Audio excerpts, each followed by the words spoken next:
চুয়াডাঙ্গা জেলা সীমান্তবর্তী ছোট্ট একটি জেলা চুয়াডাঙ্গা।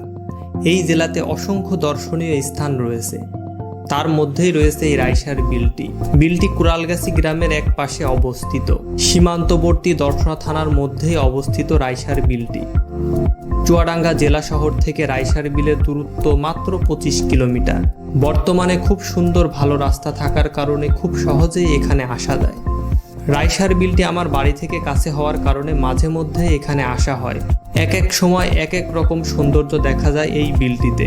কখনো সবুজ, কখনো সোনালী, কখনো খরা, কখনো পুরো বিলটি পানিতে ভরাট হয়ে থাকে।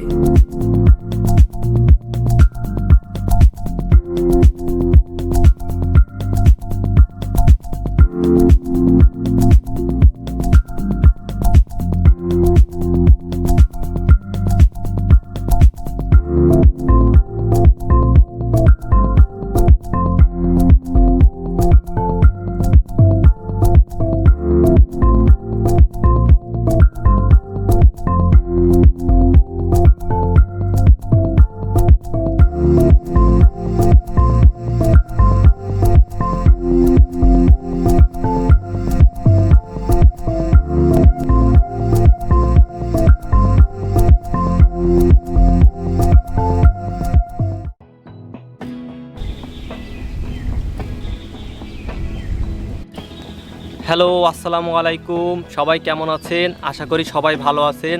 আমি মোহাম্মদ সাব্বির হোসেন হৃদয়। আজকে আমি আপনাদেরকে কুড়ালগাছি গ্রামের সুন্দর একটি বিল ঘুরে দেখাবো। বিলটি এই পাশে, রাস্তার এই পাশে। তো এখন আমাদের এদিক থেকে যেতে হবে। তো যাই এবং আপনাদের পুরো বিলটা ঘুরে ঘুরে দেখাচ্ছি, বিলটার সৌন্দর্য। তো চলুন যাওয়া যাক।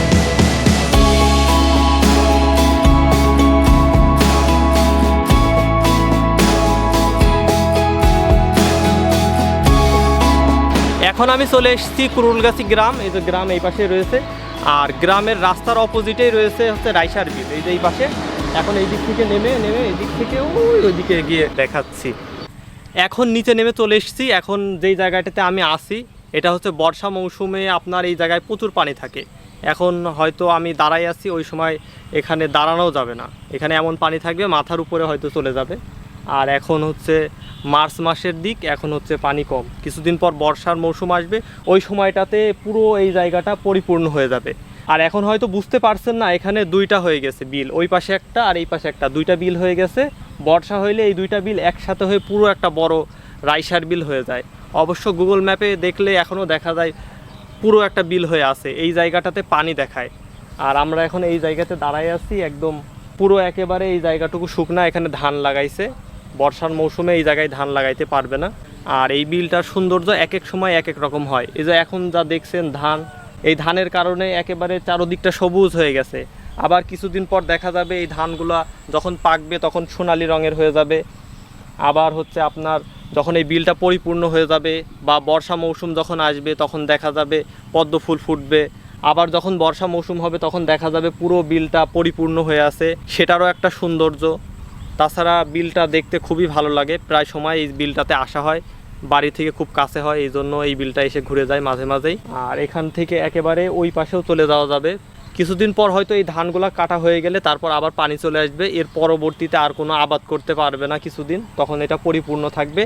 আবার যখন পানি শুকায় যাবে তখন আবার এখানে ধান চাষ করা হবে। মূলত এই জায়গায় বেশিরভাগ ধান চাষই করা হয়, তাছাড়া অন্য তেমন কোনো চাষাবাদ করা হয় না। এখন আমি যেই জায়গাটিতে আছি এই জায়গায় একটি গাছ রয়েছে। গাছটি হচ্ছে বাবলা গাছ। গাছটি একেবারে বিলের মাঝামাঝি আছে। দুইটা বিলেরই মাঝামাঝি, মানে চারোদিক থেকেই মাঝামাঝি গাছটা রয়েছে। এই জন্য খুবই সুন্দর দেখায় গাছটি। যখন পুরো বিলটাতে পানি হয়ে যায়, দুইটা বিল এক জায়গায় হয়ে যায়, তখনও এই গাছটা থাকে। শুধু এই গাছটা দেখা যায়, চারোপাশে পানি থাকে, শুধু এই গাছটা। আর এই গাছের এখানে আসতে হইলে নৌকায় করে আসা লাগে। আর ম্যাপে আমাকে দেখাচ্ছে আমি এখন পানির মধ্যে আছি। এই যে আপনাদের দেখাই, এই যে ম্যাপে শো করছে আমার লোকেশন এখন হচ্ছে পানির মধ্যে, মানে আমি পানির মাঝামাঝি আছি। আর এই যে পুরো সম্পূর্ণ বিলটা দেখাচ্ছে। এখন বর্তমানে তো বিল দুই ভাগ হয়ে আছে। আর এখানে এসে আমি একটি জিনিস দেখলাম, হঠাৎ করে দেখছি দুইটা বিলেই পদ্ম ফুল রয়েছে। এখন অবশ্য মার্চ মাসে ফুল থাকে কিনা ততটা আমার জানা ছিল না। তো এখন হঠাৎ করে দেখছি দুইটা বিলেই ফুল আছে। এখন দেখি ফুলের কাছে যাই, ফুলের কাছে গিয়ে আপনাদের ফুলও দেখাচ্ছি। এই যে এখন পদ্ম ফুলের কাছে চলে এসেছি, পিছনে এই যে এইগুলো সব পদ্ম ফুল।